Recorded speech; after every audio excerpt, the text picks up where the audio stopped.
Thank you very much. My name is Omondi Koyo. I am the Secretary General for National Liberal Party. And we are here to put into perspective and tell Kenyans the truth that Dr. Stephen Kalonzo Musyoka has decided to be very mean with and very economical with the truth.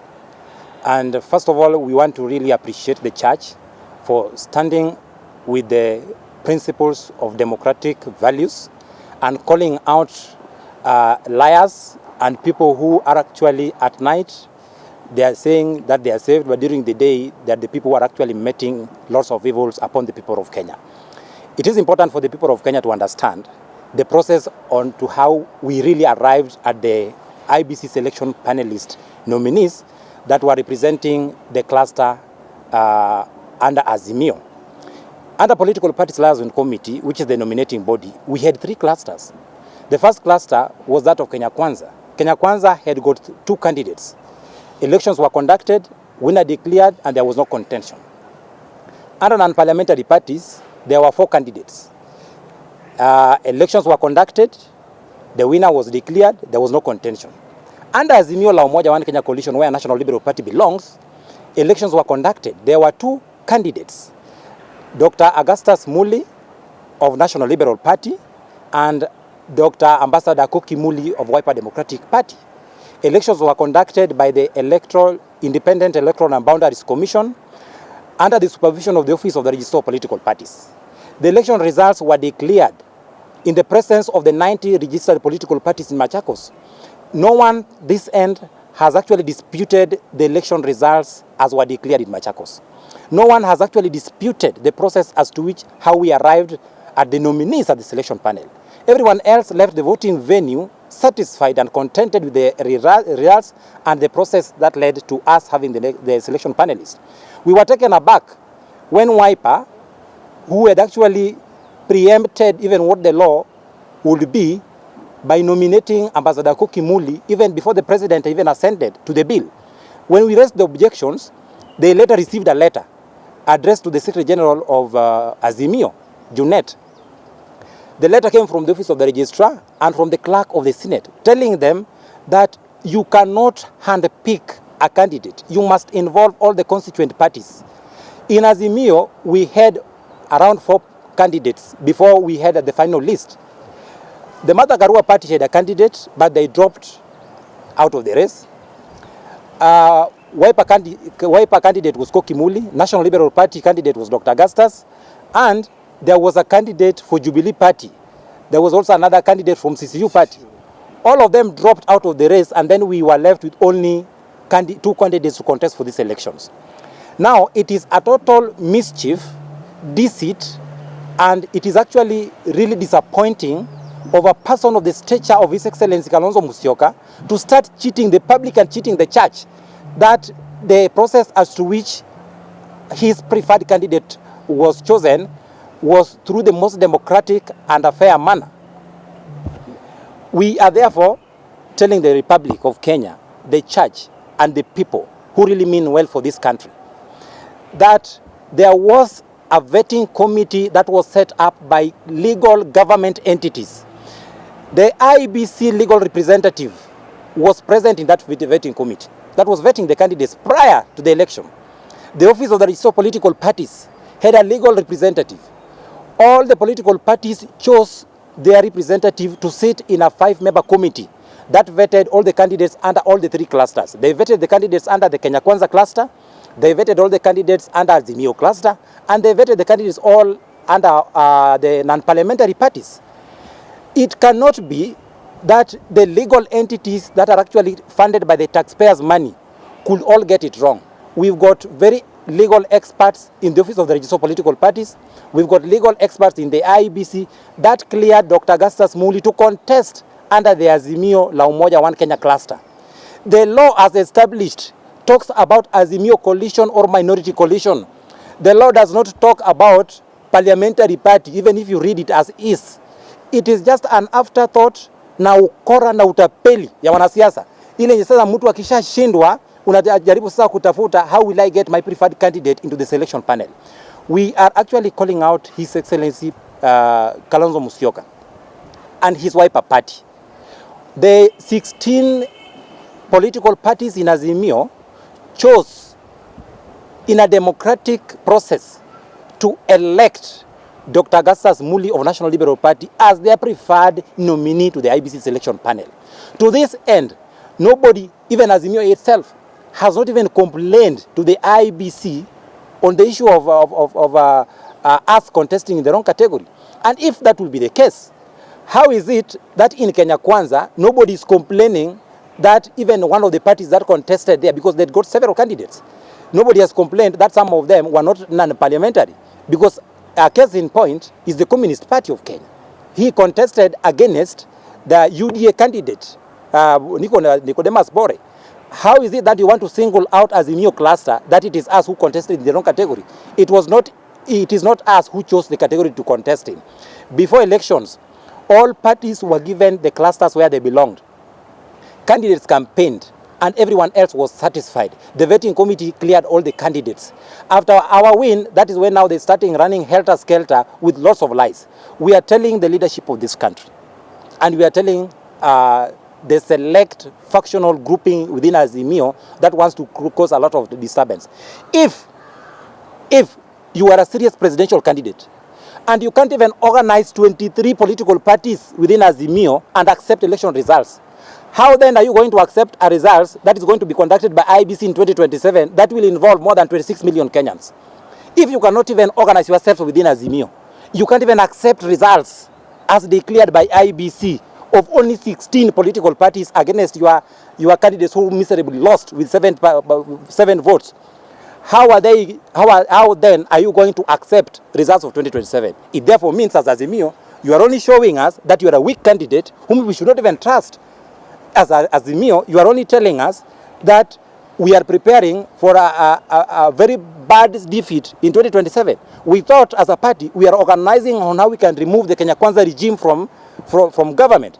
But as things stand, it appears that you are only interested in sideshows and pettiness.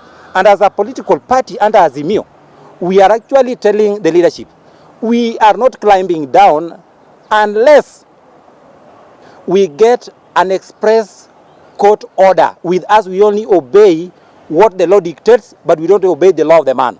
We only obey and respect what the court will tell us. If the court says that we actually erred in contesting in the wrong category, we shall respect the courts. But for you to start lecturing us in public, lying to the church, left, right, center, because we thought we don't have the mere fact that you have a microphone to lie to people every time and again in churches does not mean that most of us cannot speak. We shall speak and we shall tell you the truth as is. Thank you. Thank you very much. My name is Augustus Muli. I'm the party leader of National Liberal Party. My Secretary General here has given a brief about the entire process. And I'm sure right now the whole country knows about what happened. They are aware about the elections that were held. They are aware that we won as a party against Wiper. We had 16 votes against Wiper's 7. I think that's not a matter to talk about anymore now, because the country is looking ahead at the future, at where we are heading to. And I know there are many questions coming up.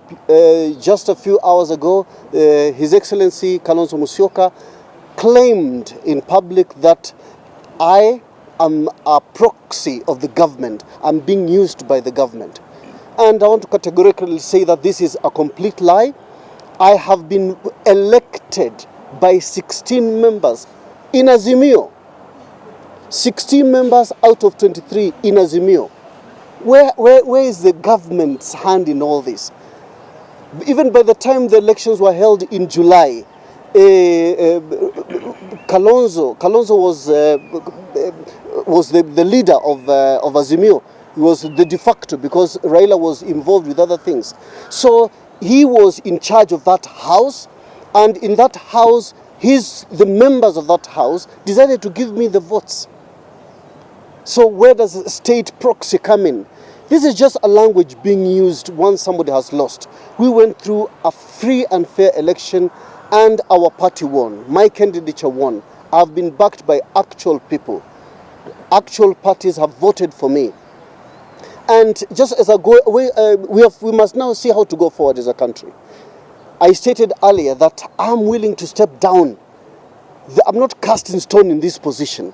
If this is something that's breaking the country apart, I'm willing to step down, but only to the right candidate. The same people who elected me in Azimio, if they today sit and say, we need to change this person, I'm willing to step down. I've called on Kalonzo and the Wiper Party, bring in the church elders, let us have a meeting, let us see where is the problem. We can't keep fighting in public. We can't keep fighting that the country is suffering. Kalonzo Musyoka has declared that he'll be a presidential candidate in 2027. Why does he want to choose his own referees? Why doesn't he trust the process? Why doesn't he empower that democracy within Wiper? He is the one who has stopped this process by wanting to install his own personal candidate for his own personal benefit. Where is democracy in that? You want to be a presidential candidate in 2027 and you want to start rigging right now? Seriously? Let us engage together. Let us see why Wiper is so scared of my candidature, of me being in that selection panel. And if the people who elected me agree, I will step down and will choose somebody else that Kalonzo wants. But we are not going to allow individual interests to enter into the selection panel, because then we are not serving this country. We are supposed to be doing this country a service by choosing the best commissioners, people of integrity. The things that Wiper is doing now, the things that Kalonzo is doing now, trying to impose his person, where is the integrity in that? And you expect us to trust you in 2027 to be our president? 23 members of Azimio Party sat. 16 of them have voted for me. Please, accept that. Accept that verdict. They have confidence that I will select the best commissioners. I know they might not be the best commissioner for you, but they'll be the best commissioners for the coalition, for the majority that have voted for me. So, going forward, let us sit down. Let us reason together. Let us find a solution together. Let us not go fighting in public. This is a house affair. Let us sit down. Let us call the churches. Let us call all the parties. Let us agree and give the selection panel a panelist so that the commission can be formed. Where does ODM stand? ODM has called me to step down. The only person who has pushed us to step down is Wiper Party, Wiper leader Kalonzo Musyoka. They have asked me to step down because they have said I cannot represent the interests of the party leader. And that's why I've refused to step down. Because I cannot, this is not how to serve this country. This is not how we are going to serve this country. I will step down if the entire team that voted for me comes and says, please, let's find somebody else. Kenyan politics is, as we know, dirty. And I can clearly say that people have tried to play dirty with us. I have been approached with bribes. I've been offered money. I've been offered positions. That is a fact. And the fact that I've turned all these down is the reason why I'm being fought. Because some people thought somebody in my position should be, they should be able to compromise them. But I've said I don't need to be compromised. I don't need anybody's money. I don't need anybody's positions.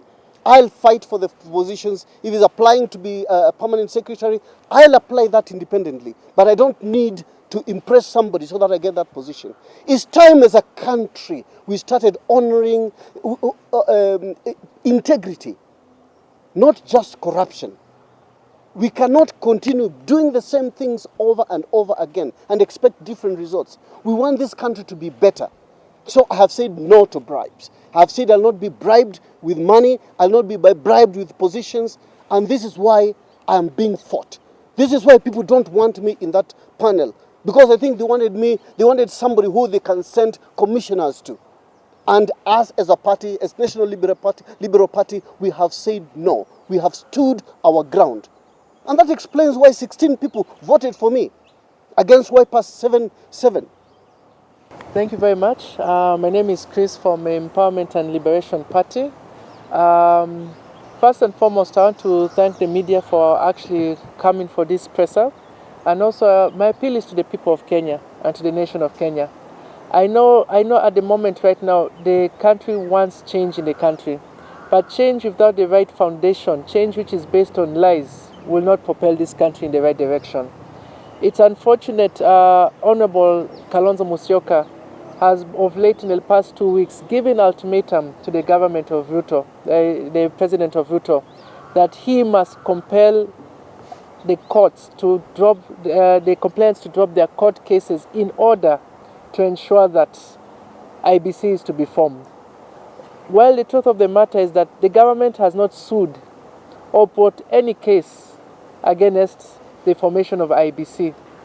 Well, the truth of the matter, his own candidate is the one who has been in issues of they won rightfully, yet they are the ones who lost.